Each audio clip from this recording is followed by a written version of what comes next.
Okay. Okay. Congrats, how's that feel? It's heavy. I'm like trying not to drop it. Yeah, but it's awesome. It's a good heavy. First time something's heavy on my shoulders and it feels good. You were very emotional afterwards. I was, yes.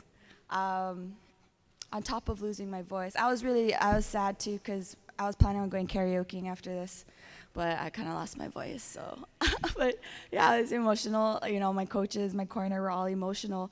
We're all a bunch of criers, so that's why I was. Yeah, you know, everything's come full circle, and like I said in my post fight interview with Jimmy, is that I really did want to do it for my team. You know, they were the ones that were there for me since day one. They literally led me to this point. You know, through my amateur career, through everything, they were the ones that did it. So I wanted to bring it home to them. It wasn't necessarily easy for you, I don't think, was it? No. Yeah. Oh yeah. I asked for a wheelchair afterwards. No, Emily. Yeah, Emily did a fantastic job. You know, trying to take out my lead leg, and I thought that the game plan was pretty good for them. You know, try to take my leg out, take me into the championship rounds. You know, I did get a little tired after that first round. I thought I was going to finish her, and that was exactly what I was scared of doing. Was basically gassing out in the first 1 or 2 rounds trying to get the finish, you know. So after that first round and I sat down in my corner and I did feel tired. I was like, all right, you know, gotta take a step back. Second round just felt more relaxed and then got my win back. So, but yeah, no, their game plan was good. Just try to take out my front leg, and you know, if you guys see it, it's all torn up. So good job on her end for doing that. But yeah, it was not an easy fight by any means. Like, Emily's tough. I was going to ask you about that second round. I was going to ask if you were tentative because of the leg kicks, or if you were waiting back, wanting to take her into the deeper rounds. You know, it seemed odd that you were not as active in that round. Yeah, I think it really was because I was just nervous about gassing out. So yeah, I was a little tentative. But honestly, the leg kicks didn't really start hurting until the later rounds. That's when I could really start feeling them. But you know, too, I was feeling good on my feet. So, you know, everybody says I'm not a striker. Everybody says I don't have any hands, or at least people on the internet were saying that. And I shouldn't be looking at the internet before my fight, but I did, and I'm like, these people, I'm gonna show them that I can strike, you know. So. Yeah, I was just feeling comfortable on my feet too, so that's why, you know, second round I think was all on our feet. Once the fifth round came around, was it like, okay, I don't have to do anything in the reserves, I can just go full bore, and that's what kind of led to the finish? So in between, or right before the last round, I was sitting in my corner and I asked them, I was like, am I winning right now? You know, because you don't really know when you're in the fight, and they're like, yeah, you have all 4 rounds. I'm like, okay, that's kind of cool. So, you know, going into the fifth one, I was confident. And at that point, too, honestly, like, I knew she wasn't going to give up a takedown. And so I had her in the clinch, and I was thinking to myself, you know, you can try to go for this takedown, try to do, like, a lat drop or something. Or you know, and even if it doesn't work out, the ground is still your game. I feel good off my back. So, yeah, she was able to stuff it. I didn't get the exact takedown I wanted, but we ended up on the ground. She was in my guard, and, you know, I felt good. I was automatically into rubber guards. So at that point, yeah, I didn't really, I felt like I was winning. You know, I wasn't necessarily looking for the finish because I felt like I was winning, but it just happened, and I'm glad I did because it showed people that not only did I take it all 5 rounds, you know, it was 30 seconds left in the round, but I got the finish too. So people should be scared that, you know, I can go all 5 rounds and I can finish you. Uh-huh. Mhm.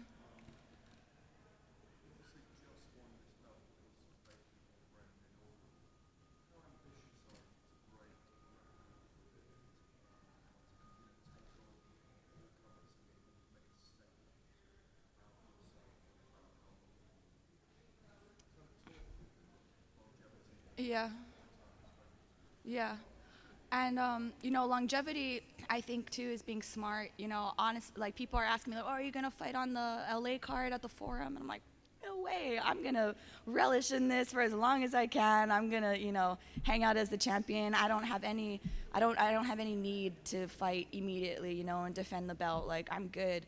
I can fight, in 6 months. A lot of fighters are always like, oh, I want to fight as many times as I can, which is great. But for me, I'm good. I don't know if you guys know my style, but I go and travel after each fight. I go and party or whatever. I just relax, I soak it in, and then when it's time to get back to work, I get back to work. So I'm totally fine with just, being champion, letting the other girls build their game up a little bit. I think they do have to actually, let some of the new signees fight first. They need to build some of the other girls up in the division to find a worthy, contender. So I'm totally fine, just cruising at the moment. Where are you traveling after this? I am actually, so I'm going to be finishing my teammate Liz Carmouche. She has a fight coming up in December, so I'm going to go back, help her finish her camp. And then after her fight, I'm going to be going to New Zealand, get some more tattoos. You guys will see next time. You mentioned karaoke, and that's off the table now, but Yeah. what's your go-to song? Are you ready for this? Oh, gosh, I don't even know if I could do it. You were working as a waitress in a cocktail bar when I met you. Yeah, that's my go-to song. But I've been feeling the Alanis Morissette lately, so I don't know, maybe I'll surprise people. Sam, there's such a great history of Hawaiian mixed martial Uh-huh. arts. To be the first Bellator women's flyweight champion, is that like an honor, or is there like pressure to continue on with that? Oh my gosh, no, it's a total honor. Leading up to this fight, I didn't really, of course, I consider myself one of the fighters from Hawaii and everything, but leading up to the fight, when I started doing interviews with the other reporters, they said, they're like, if you win this belt, you're going to be one of 4 champions from the islands in a major promotion. I'm like, what? For some reason, I thought there was way more than that. But they said BJ Penn, Max Holloway, Angela Lee with one FC, and then me if I win the belt. So that in itself kind of made me like, oh my goodness, this is kind of a big deal now, So yeah, it's so much honor though. I love my Hawaii. I'm always repping them. Even though I live in the mainland, I'm still a local girl 100%. So yeah, I love being their champion. Have you spent time just like staring at that belt? How beautiful it is? Not yet. I'm gonna sleep with it. But I'm actually sending it back home.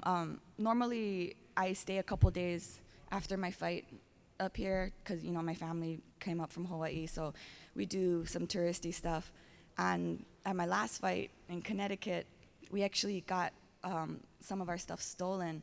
So they broke into the car and stole, a couple laptops or whatever. So I told Manolo, I was like, Manolo, you're taking the belt back with you on the plane. I'm not going to take any risks, So, and then, we're going to go do the Amish tours, and I don't know if I want to carry this to the Amish people. So it's going back on the plane with Manolo, but yeah, it's pretty beautiful. I'm probably going to sleep with it at night. Good. Thanks, guys.